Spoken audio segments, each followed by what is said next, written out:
cael cynnig sgwennu llyfr nes I gan y gwmni Rily a gan y golygydd Gordon Jones. Ac oedd e'n wych achos dwi wedi bod yn gyfarwydd y stori yma ers pan o'n i'n blentyn. Rwy wedi astudio celf yn Ffranc ychydig ar llenyddiaeth. Nes I prynu fersiwn Ffrangeg o'r Mabinogi sawl blwyddyn yn ôl I ni gwybod mwy am yr hanes Gymru. Roedd stori Branwen yn llawer wahanol I llyfrau eraill oherwydd roedd llawer o ymladd yn y llyfr a roedd y ffaith bod ymladd yn y llyfr yn rhoi ofyn I fi. Hwyl brennu llongau'r Cymru ydy'r coed welsoch chi'n symud dros y môr.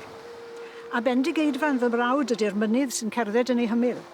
Mae'n cerdded drwy'r tonnau achos does na'r un llong yn y byd sy'n ddigon mawr iddo.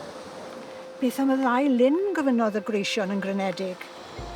Y ddau lyn ydy ei lygaid bob ochr i'w drwy'n maen, eglurodd Branwen.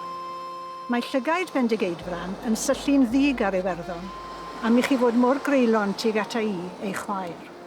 Oedd Siân a Gordon yn tynnu mas o'r stori yr pethau pwysig am y cymeriadau fel lliw'r llygaid neu lliw'r gwallt. Oedd yn pwysig I mi wneud rhywbeth mwy fel stori tylwytheg gyda ychydig o'r pethau hudolus. Ar y gair, plygodd y cawr ac ymestyn ei gorff hir ar draws yr afon.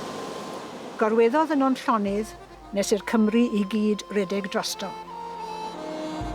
Rydyn ni wedi mwynhau'r stori achos mae'n rhyfedd a mae'n diddorol a gwahanol.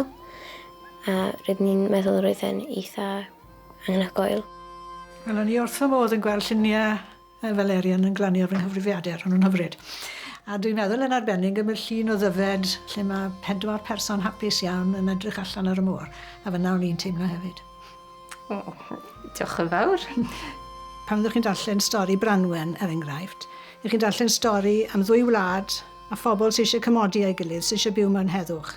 Ar yr un pryd, mae yna bobl sy'n â casineb yn eu calon, neu sy'n digio'n hawdd iawn, a maen nhw yn tarfu ar yr heddwch, ac yn diristrio'r heddwch rhwng y 2 wlad. A mae hynna rhywbeth oesol yn hynny.